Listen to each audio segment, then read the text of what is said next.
Alors aujourd'hui je voulais vous faire un petit face cam pour vous montrer 2-3 trucs que Louis a reçus pour Noël. On les a déjà reçus du coup, on est un peu en avance. Mais voilà, je pensais que ça pouvait en intéresser quelques-unes ou quelques-uns. Où est-ce que j'ai mis? Là-bas.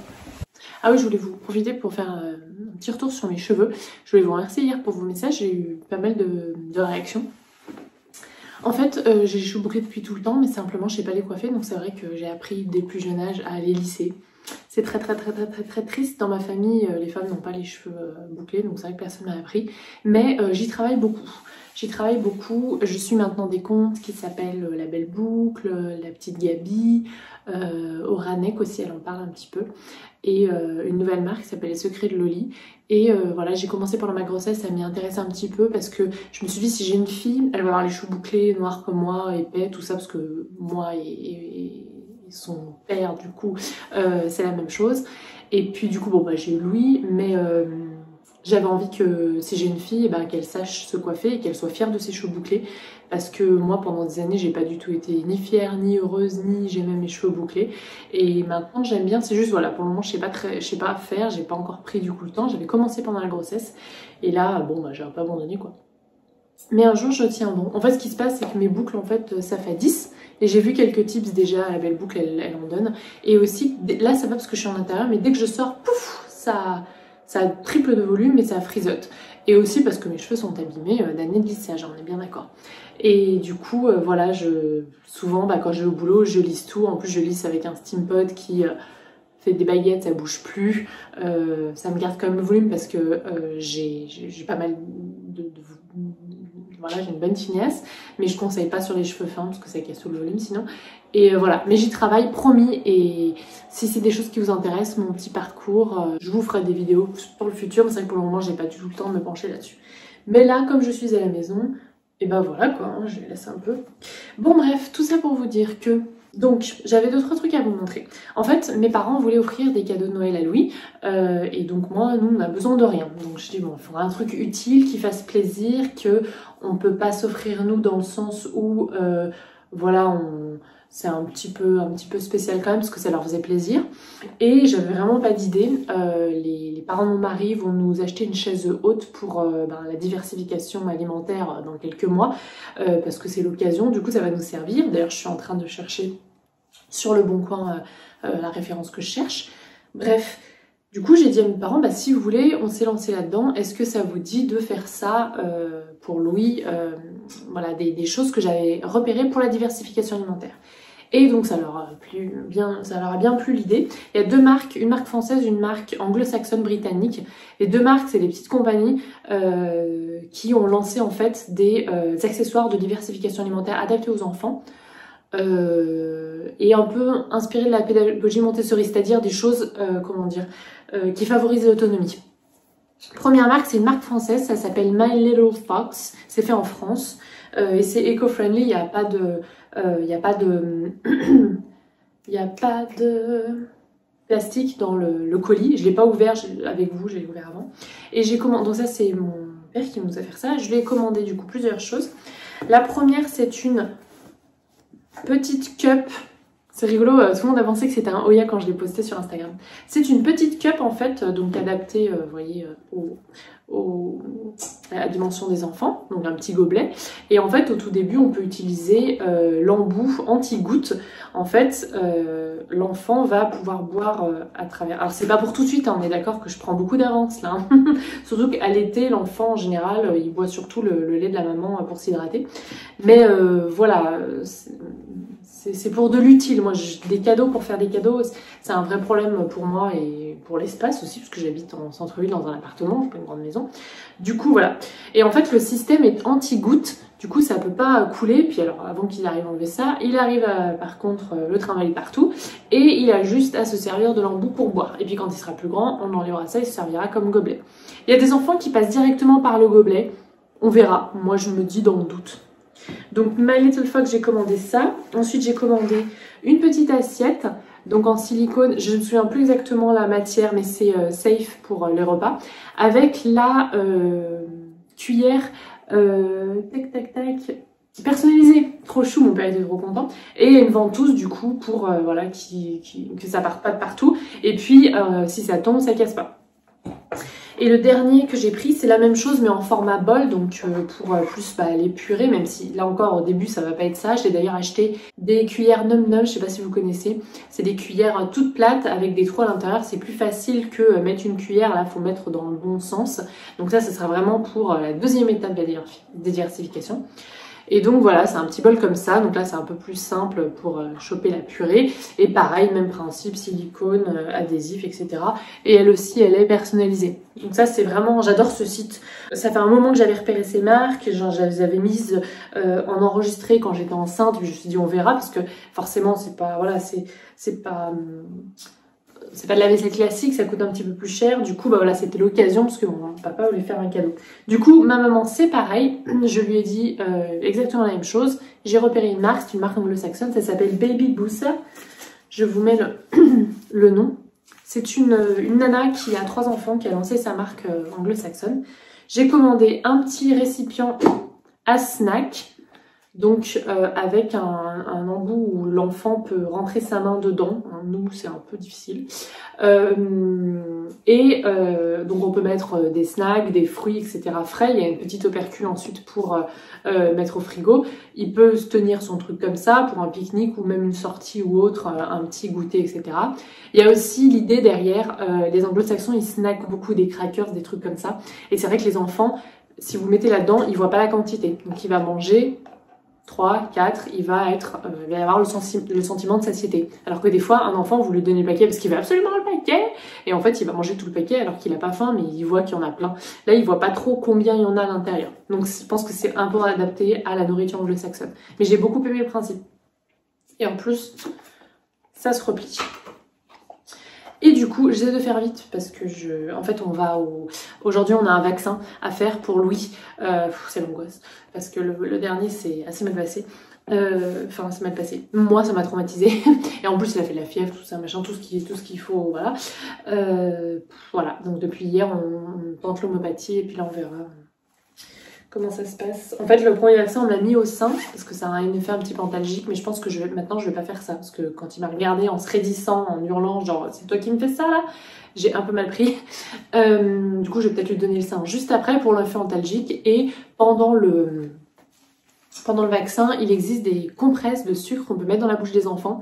Je sais parce qu'à la maternité, ils l'ont fait parce que Louis a eu besoin d'avoir quelques prises de sang et il a pas bougé quoi, parce que ça l'a complètement... Oh bah, il s'est focalisé sur sa compresse, ils ont fait des prises de sang dans la main, là, comme ça, et il a rien senti. Donc je pense qu'on va tenter ça aujourd'hui, on va aller à la pharmacie. Donc voilà, j'essaie de faire vite. Et ma mère m'a aussi pris, du coup, 2 petits placemats, 7 de table, 7 de table assiette. Donc il y en a une bleue comme ça. Je regrette parce qu'il y avait que de couleurs bleu, rose et ensuite gris, donc j'en ai prise une gris. Mais bon, bleu et rose, j'essaie d'éviter simplement parce que j'ai pas envie qu'il soit déjà formaté, parce que c'est quand même un peu triste. La vie est un petit peu plus colorée que bleu et rose, selon moi.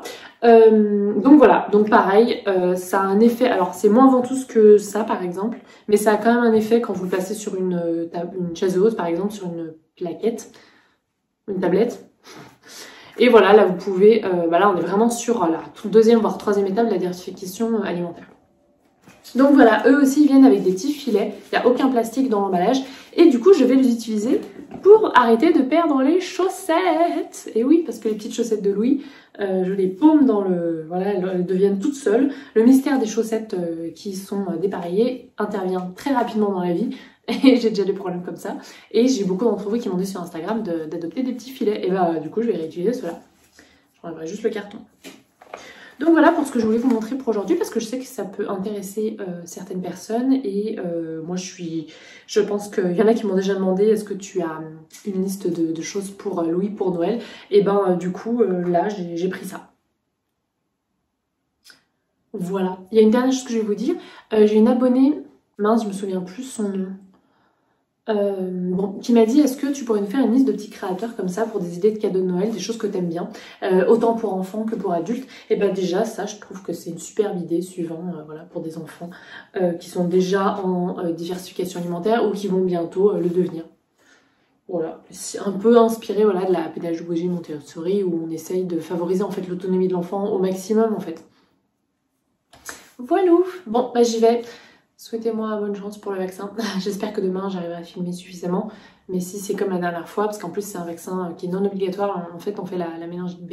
Mais moi j'ai eu la méningite quand j'étais bébé, donc autant vous dire qu'il y a un vaccin qui est sorti, on va le faire, qui est un vaccin voilà, qui est approuvé, etc. C'est juste que simplement, comme il est encore récent, il a pas mal d'effets secondaires. Donc c'est la dernière fois déjà pour les vaccins classiques il y a 2 mois, il m'a fait mal de fièvre. Je pense que la nuit va être un petit peu compliqué pour lui. Plus que pour nous, hein. Moi c'est pas le manque de sommeil qui me fait peur, c'est plus voilà, de le voir un petit peu mal quoi. Donc voilà, j'espère que ça va bien se passer. Si vous pouvez m'envoyer des petites ondes positives, ça nous ferait du bien. Et puis j'espère voilà, demain que j'arriverai à filmer suffisamment et qu'il ira lui déjà un petit peu mieux. Voilà, on verra. Ce week-end, j'ai pris aussi le temps de rempoter mon orchidée bijou et j'ai complètement oublié de le mettre dans le vlog d'hier, donc je me suis dit que j'allais insérer la vidéo ici. En fait, pour rempoter mon orchidée bijou, j'ai décidé de faire appel à Romain Orchids. Alors je ne sais pas si vous connaissez ce compte sur Instagram, mais Romain c'est un peu le dieu de l'orchidée et comme moi j'y connais rien, mais que je suis un petit peu basique, du coup j'aime bien les orchidées bijoux. Donc je lui ai demandé un petit peu ses conseils et il m'a conseillé, en fait il m'a répondu à ma question en me disant de mettre un substrat voilà, légèrement humide, un peu drainant et du coup de faire avec ce que j'avais du coup. Et du coup j'ai choisi de mettre de l'atéro plus de la perlite. Et il m'a dit que lui, il aimait bien rajouter un élément neutre comme de la pouzzolane ou des billes d'argile, donc c'est ce que j'ai fait. Et en fait, mon orchidée bijou, elle a un petit peu... En fait, elle pousse et puis ensuite, certaines feuilles fanaient et jaunissaient. Donc je me suis dit, il y a un problème déjà d'exposition, puis aussi de terreau. Du coup, c'était l'occasion de le faire. Donc j'ai pu regarder un petit peu les racines. Il y avait une nouvelle pousse d'ailleurs qui arrivait. Et voilà, je l'ai rempoté comme ça. Si c'est quelque chose qui vous intéresse, les orchidées, parce que je suis nulle et que je peux pas vous répondre en fait là-dessus, je suis vraiment nulle en orchidées. Mais je commence à me passionner pour les orchidées bijoux. D'ailleurs, j'ai commandé 2 Macodes. Après avoir discuté avec Romain, je me suis laissée tenter sur un site. Je vous en parlerai bientôt quand je les aurai. Et j'aimerais bien faire un live dimanche pour papoter un peu avec vous et pourquoi pas dans une deuxième partie du live inviter Romain à répondre peut-être à vos questions si vous en avez concernant les orchidées, soit les orchidées bijoux, soit les orchidées en général, hein. Dites-moi si ça vous intéresserait, j'aimerais bien faire ça dimanche matin, ça me permettrait de papoter avec vous un petit peu, voilà. Ensuite, je voulais vous montrer les décorations de Noël un petit peu. Donc, j'ai mis ma petite guirlande de bonhomme de pain d'épices. Ma couronne, pour le moment, je l'ai mise là. J'ai reçu cette petite hotte pour Louis que j'ai faite personnaliser. Donc, on peut choisir les couleurs du pompon, la couleur de l'inscription. Je vous mettrai en barre d'infos. Et nous avons décoré le sapin. Alors, j'ai mis du coup le petit ornement de Carole. Et puis, j'ai placé les autres petites... voilà, je suis restée dans les bois rouges et un petit peu de blanc. Mais voilà, on a enlevé les paillettes, hein, c'est plus trop mon truc.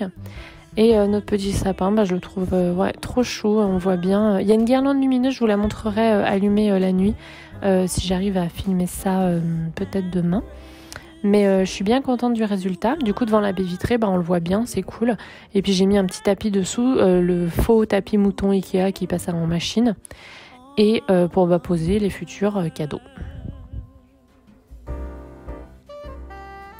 C'est vraiment doux, je trouve. Et puis j'ai mis le petit nœud du coup en haut, puisque je n'ai pas d'étoile. Ah oui, je vais vous montrer, j'ai acheté ça sur le marché. Je crois que c'était 6 € à la botte. Il y avait du hou avec un petit peu de branchage et de la fausse neige. Je me dis ça change un petit peu. Bon, la fausse neige est un petit peu kitschouille, mais bon, ça ressort bien. Et puis j'ai aussi installé un rideau de guirlande lumineuse. Du coup, je vous l'avais déjà montré la semaine dernière. Pareil, j'essaierai de vous filmer ça ce soir. D'ailleurs, c'est le 8 décembre ce soir, donc ça sera joli. Ensuite, j'ai cuisiné mon fameux gratin aux ravioles. C'est bien la saison, j'ai envie de trucs un petit peu réconfortants. Je vous en ai déjà parlé de ce gratin dans un ancien vlog pour ceux qui me suivent depuis longtemps. C'est vraiment le gratin le plus facile du monde à faire. Une couche de courgettes, une couche de ravioles, une couche de crème, alors la crème de votre choix, hein, moi j'utilise la crème d'amande, une petite couche de fromage, on peut mettre du comté, de l'emmental ou du parmesan râpé, un petit peu de sel et de poivre. Et on continue comme ça jusqu'à plus soif. Non, jusqu'à ce qu'il n'y ait plus d'aliments. Oui, voilà, jusqu'à ce qu'il n'y ait plus de ravioles et plus de courgettes. Et je mets ça 40 minutes au four. Et au début, je couvre un petit peu pour pas que ça grille un peu le gratiné au-dessus et que ça cuise bien. Mais c'est vraiment délicieux. Et on a tellement mangé rapidement que j'ai pas filmé une fois la cuisson terminée.